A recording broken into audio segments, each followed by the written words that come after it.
सांपों का नाम सुन के ही दोस्तों शरीर में रोमांच सा दौड़ जाता है, एक सिहरन सी उठती है और एक विचित्र किस्म का डर भी होता है। और ये विचित्र किस्म का डर मौत का होता है। अक्सर लोग सांपों को, हर सांप को, प्रत्येक सांप को जहरीला समझते हैं और इसी धोखे में कुछ मूर्खतापूर्ण हरकतें कर जाते हैं।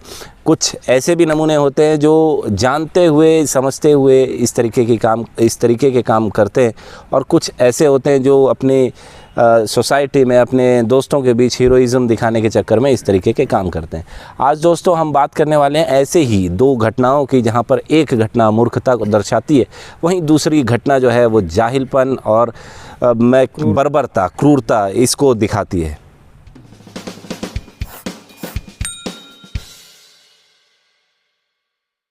तो दोस्तों ये पहली घटना है, आप वीडियो देख रहे हैं। एक्चुअल में इंसिडेंट कहाँ का है ये हमें बिल्कुल आइडिया नहीं है। व्हाट्सएप ग्रुप पर ये फॉरवर्ड आया था तो वहाँ से हमने ये पिकअप किया है। एक ये बुज़ुर्ग आपको देख रहे हैं, 60-65 साल के आसपास इनकी उम्र होगी और कोबरा को मनोज ये ऐसे उठा रहे हैं, खेल रहे हैं जैसे पता नहीं क्या है। और उसके बाद भी ये इस तरीके से प्रयास कर रहे हैं कि जैसे वो इनका कुछ नहीं बिगाड़ सकता। 26 सेकंड की क्लिप और एट अ पॉइंट वो कटती है और मुझे तो पूरी आशंका है कि लगभग वाइट हो ही गई होगी। बिल्कुल बाइट हुई होगी। इस वीडियो को मतलब और ज़्यादा दिखाए ना और उसके बाइट का आगे ना दिखाए, इस वजह से वीडियो को काट दिया गया है। आगे का रिजल्ट क्या होगा वो तो वही जानते हैं, लेकिन जहाँ तक आप देख सकते हैं एंड में कोबरा का मुंह खुला हुआ है और एकदम क्लोज आ गया है, तो वहाँ पे कट होना ये एक संभव है कि उसके बाद बाइट हुआ होगा। तो आपको क्या लगता है मनोज जी, नॉर्मली जैसे हम कहते हैं कोबराज जो होते हैं ड्राई बाइट्स देने में एक्सपर्ट होते हैं, कई बार होता है अराउंड 50% कई एक्सपर्ट्स बोलते हैं, हम 40% का मार्जिन लेके चलते हैं कि 40% वो ड्राई बाइट देते हैं। ऐसी सिचुएशन में जहाँ पर आप एक कोबरा को पैनिक कर रहे हैं, उसे ट्रॉमेटिक सिचुएशन में डाल रहे हैं, हाथ से होल्ड कर रहे हैं, उसको जकड़ रहे हैं, मोड़ रहे हैं, ऐसी सिचुएशन में क्या रहती है चांसेस ड्राई बाइट के और एनवेनोमिनेशन के क्या परसेंटेज हो सकते हैं? देखिए कोबरा जब ड्राई बाइट करता है वो अपने जब डिफेंस में करता है, जब वो डिफेंस में बाइट करता है या सडन उसे पता चलता है कि किसी इंसानी हाथ आ गया फिर कुछ बाइट कर लेता तो वो ड्राई बाइट होता है। लेकिन इस केस में सांप पूरी तरीके से उस बुज़ुर्ग के हाथों में है, उसे कई जगह से प्रेशर फील हो रहा होगा, उससे जान का खतरा होगा और सांप समझ चुका है कि उसकी मौत अब तय है। तो उस वजह से जो बचने के लिए उसने जैसे ही बाइट किया होगा और अपना जो वेनम होगा वो पूरी तरीके से रिलीज़ कर दिया या फिर ज़्यादातर वेनम रिलीज़ कर दिया होगा, क्योंकि उसे पता है कि वो अगर बाइट नहीं करेगा तो उसके इंसान के द्वारा वो मारा जाएगा। तो दोस्तों ऐसी सिचुएशन में दिक्कत ये होती है कि जो परसेंटेज ऑफ वेनम रिलीज है वो काफ़ी हाई होता है और ऐसी स्थिति में बच पाना बहुत मुश्किल होता है पेशेंट्स के लिए। हमें एक्चुअल नहीं पता कि आगे क्या हुआ क्या नहीं हुआ, लेकिन संभावनाएं ऐसी हैं कि उस कोबरा ने डेफिनेटली उन बुज़ुर्ग को बाइट किया होगा और उनकी संभावित तौर पर मौत हुई होगी, लेकिन आगे की डिटेल्स आने पर हम आपसे शेयर करेंगे। दूसरी घटना दोस्तों ये भी किसी ट्राइबल इलाके की है।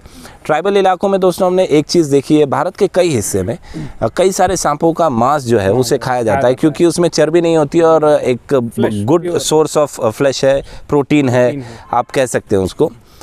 हमारे यहाँ भी कई बार ऐसा हुआ है कि हम ग्रामीण क्षेत्र में जाते हैं निकालने, तो लोग कहते हैं अगर रैट स्नेक है तो उसे छोड़ दीजिए, हम इसे बनाकर खाएंगे। ये वीडियो जो है दोस्तों, ये दो ट्राइबल लड़के हैं और ये एक रसल स्वाइपर को बड़ी बर्बरता से मार रहे हैं। वाइल्ड एनिमल को शिकार करना कई जगह ट्राइबल इलाकों में छूट होती है, लेकिन एक लिमिटेड पीरियड ऑफ टाइम के लिए होती है कि आप उस समय उस दौरान आप उनका शिकार कर सकते हैं। कई एरियाज़ में है, कई एरियाज़ में नहीं है। स्नेक्स का शिकार करना कहाँ तक सही है और क्या ये जो रसल स्वाइपर के साथ किया जा रहा था क्या ये सही है? जी बिल्कुल। सबसे पहले तो जितने भी वाइल्ड एनिमल्स आते हैं वो वाइल्ड लाइफ प्रोटेक्शन एक्ट 1972 के तहत उन्हें मारना या किसी तरह की हानि पहुंचाना एक कानूनन जुर्म है। और रही बात सांप की, सांप भी इसी एक्ट में आते हैं, जो कि आप देख सकते हैं एक रसल स्वाइपर है, वो वाइल्ड लाइफ प्रोटेक्शन एक्ट 1972 के शेड्यूल 2 में बेस्ड है। वहाँ पे आप किसी भी प्रकार से आपको अनुमति मिलेगी ही नहीं इस सांप को हानि पहुँचाने के लिए, पर इन्होंने उस सांप को मारकर स्किन उधेड़ रहे हैं। अब हो सकता है ये खा भी लें या हो सकता है सिर्फ मनोरंजन के लिए ही कर रहे हों, लेकिन ये पूरी तरीके से कानूनन जुर्म है और बर्बरता को दिखाता है। इस तरीके के एक्ट्स दोस्तों जनरली इंस्टा रील्स पर या यूट्यूब शॉर्ट वीडियोस पर बहुत जल्दी पब्लिसिटी हासिल करने के लिए बनाए जाते हैं। इस तरीके के स्टंट्स भी व्यूअर्स काफ़ी पसंद करते हैं। तो हमारा सभी व्यूअर्स से एक निवेदन है कि इस तरीके के स्टंट्स को, सर्कस को आपको डिमोटिवेट करना चाहिए। और अगर आपके आसपास के क्षेत्र में ऐसे कोई व्यक्ति हैं जो इस तरह की मूर्खता या बर्बरता, जाहिलपन करते हुए आपको दिखते हैं, तो आप इसकी सूचना निकटतम वन विभाग को दे सकते हैं। अगर वहाँ से कोई पॉजिटिव रिस्पांस नहीं आता है तो आप पुलिस डिपार्टमेंट में भी संपर्क कर सकते हैं। उम्मीद है दोस्तों आज की जानकारी आपको सही लगी होगी। आप सब्सक्राइब का बटन दबाकर हमें सपोर्ट कर सकते हैं। वीडियो को लाइक करें, शेयर करें। आज के लिए इतना ही। जय हिंद, वंदे मातरम।